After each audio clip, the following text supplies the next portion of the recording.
Terima kasih. Kami dari pasangan nomor 2 mau bertanya ke pasangan nomor 1 dulu, kepada Mas Gita dan Mas Yuris. Jadi seperti yang kita ketahui terkait dengan Tridharma Perguruan Tinggi ya. Udah. Jadi kita menimba ilmu, kemudian kita mengembangkannya, dan terakhir itu kita bagaimana melakukan pengabdian kepada masyarakat. Oke, itu preambulnya. Jadi seperti yang ini ya, kalau menurut kita, menurut pribadi, pertanyaan ini mungkin agak umum ya, tapi kita pengen tahu bagaimana sih nanti, walaupun ada atau tidak ada di program kerja, namun bagaimana penerapan dari sila ketiga dari Tridharma Perguruan Tinggi tersebut akan diterapkan oleh pasangan nomor 1 apabila terpilih memegang amanahnya. Terima kasih. Terima kasih atas pertanyaannya dari Bang Pasit. Mungkin pembahasan mengenai Tridharma Perguruan Tinggi yang ketiga, yaitu pengabdian. Nah, di sini kami menawarkan sebuah program yang namanya Desa Mitra. Oke ya. Nah, Desa Mitra kami di sini adalah sejenis kegiatan kita bekerja sama dengan desa-desa. Desa lebih ke arah ke UMKM. Nah, kita dalam teknisnya nanti akan mengadakan sejenis pelatihan keuangan dan juga pencatatan yang bankable. Nah, di satu sisi kita juga bisa kerjasama dengan UMKM di desa-desa, bagaimana caranya berbisnis seperti itu gitu loh. Jadi BEM sama UMKM di desa-desa memiliki sinergi sehingga saling tukar pengalaman, saling tukar pikiran. Itu yang pertama. Kemudian yang kedua, lebih ke arah yang bankable. Nah, bankable di sini itu kami juga memiliki ranah pengabdian yang luas. Jadi luas dalam artian kita bersama-sama dengan Direktur Jenderal Pajak itu untuk istilahnya DJP dengan UMKM. Pernah saya jadi dalam membantu DJP, jadi saya ke UMKM. Gimana caranya UMKM ini turut aktif, turut untuk membayar pajak seperti itu. Tapi realitanya dalam pencatatan belum bankable, belum secara bagus gitu loh. Nah, maka dari itu kami mengadakan Desa Mitra. Di satu sisi kami memiliki pengabdian dari BEM masyarakat, di satu sisi kami juga memiliki pengabdian kepada negara. Mungkin dilanjutkan oleh Mas Gita. Oke, mau saya tanggapi dulu ya. Oke, di kampus TAN sendiri kan ada berbagai macam karakter orang, ada berbagai macam bakat atau minat yang sangat luar biasa banyaknya begitu ya. Jadi dalam bentuk pengabdian masyarakat yang mungkin akan diterapkan oleh pasangan nomor 1, kira-kira capable nggak dengan hal seperti itu gitu loh? Apakah hanya BEM yang akan bikin program kerja sendiri atau akan menggandeng mahasiswa begitu? Namun dalam menggandeng mahasiswa tersebut, apakah akan memfasilitasi terkait dengan begitu banyaknya atau begitu ragamnya minat dan bakat yang ada di kampus ini? Terima kasih. Oke. Itu tadi mencakup bagaimana caranya kita, apakah cuma BEM yang eksklusif atau kita membawa seluruh mahasiswa. Kalau saya pikir kita pasti membawa seluruh mahasiswa. Mahasiswa kita ajak, mahasiswa kita gimana cara kita brainstorming, gimana caranya rasa pengabdian itu ada. Kita ajak mahasiswa-mahasiswa yang istilahnya berkompeten, kita ajak mahasiswa untuk gimana caranya kita memiliki pengabdian masyarakat gitu. Gimana caranya kita menumbuhkan rasa ingin berbagi kepada masyarakat sekitar. Sementara STAN sendiri yang notabene adalah mahasiswa-mahasiswa yang kebanyakan dari luar daerah ini sendiri, bisa terlihat tidak eksklusif. Gimana caranya kita menumbuhkan istilahnya rasa pengabdian mahasiswa-mahasiswa yang dari notabene bukan dari kampus ini sendiri itu memiliki peran aktif di masyarakat, tidak eksklusif seperti itu. Kita mengajak seluruh mahasiswa.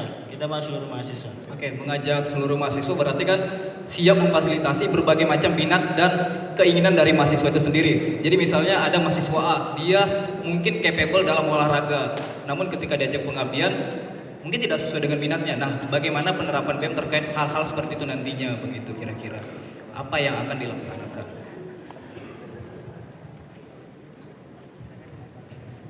Tentu saja kita nanti akan mempertimbangkan kemampuan dan minat bakat masing-masing orang. Orang yang jago olahraga kita beri kita minta pelatihannya ke anak-anak kecil. Kita bikin semacam SSB seperti itu. Tidak melulu kita berkutat dengan duit dan bankable. Itu salah satu contoh saja, Pak. Kemudian orang yang punya minat musik, mungkin dia bisa berbagi Waktu musik, habis. melatih. Terima kasih. Baik, berikan aplaus yang meriah. Dan selanjutnya kami berikan kesempatan kepada pasangan calon ketiga untuk memberikan pertanyaan. Silakan. Oke, jadi gini pertanyaannya, di programnya kan ada sekolah pemuda sama mahasiswa goes to Minister of Finance. Nah, ini kan targetnya mahasiswa.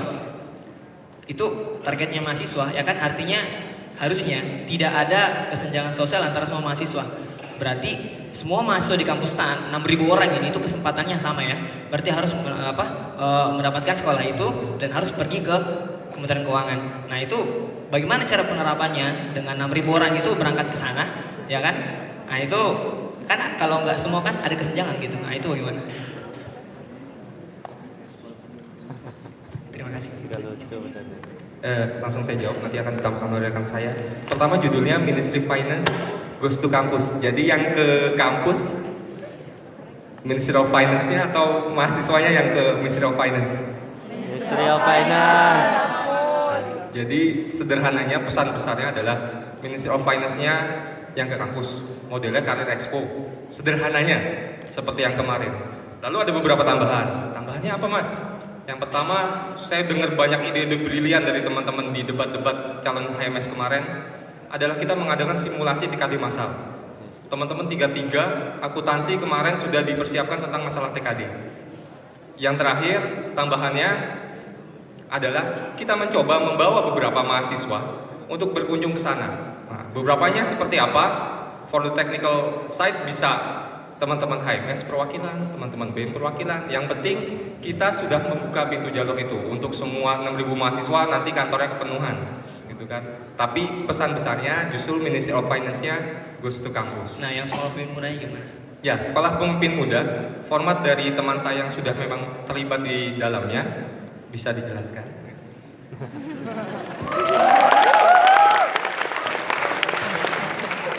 Untuk sekolah pemimpin muda tentang bahasan keadilan, kita lihat dulu keadilan itu apa?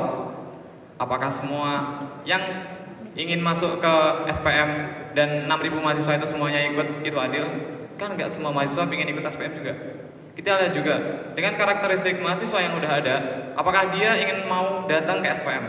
Kita buka opreknya, apakah mereka semua mau datang? Apakah itu termasuk adil? Kita lihat dulu dari situ. Jika keadilan itu semuanya dapat, itu bukan adil. Keadilan adalah proporsional. Jika mereka mau, maka makasih. Jika proporsional, dia mau datang, dia mau daftar, dia mau kita didik. Jadi itulah profesional.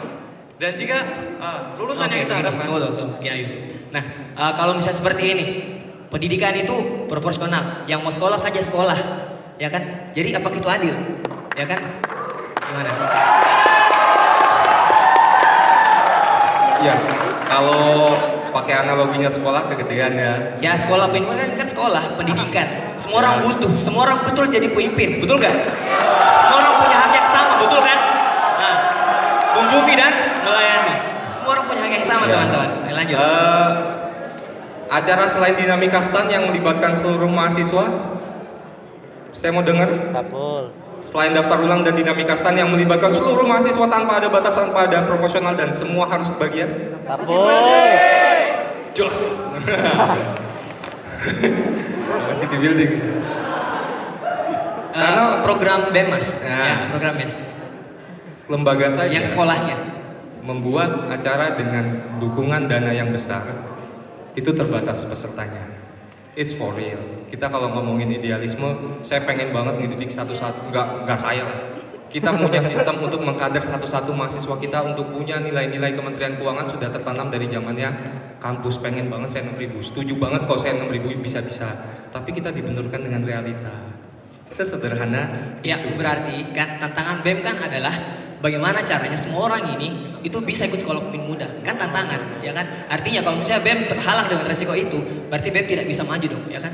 Berarti tidak ada inovasi di sini gitu. Kalau misalnya terhalang sama resiko itu.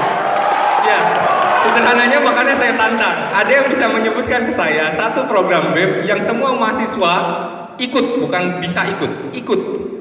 Mas Ghost Kampus. Semua tanpa terlewat. Ada nggak? Ada. Gimana? Teman-teman ada? Ya, tanpa terlewat. Saya mahasiswa Penawarman, saya juga kelewatan. Mahasiswa Rawamangun juga kelewatan gitu. Nah, ini yang agaknya memang PR kita bersama. Idenya saya setuju. Waktu Kita habis. semua harus dapat yang sama.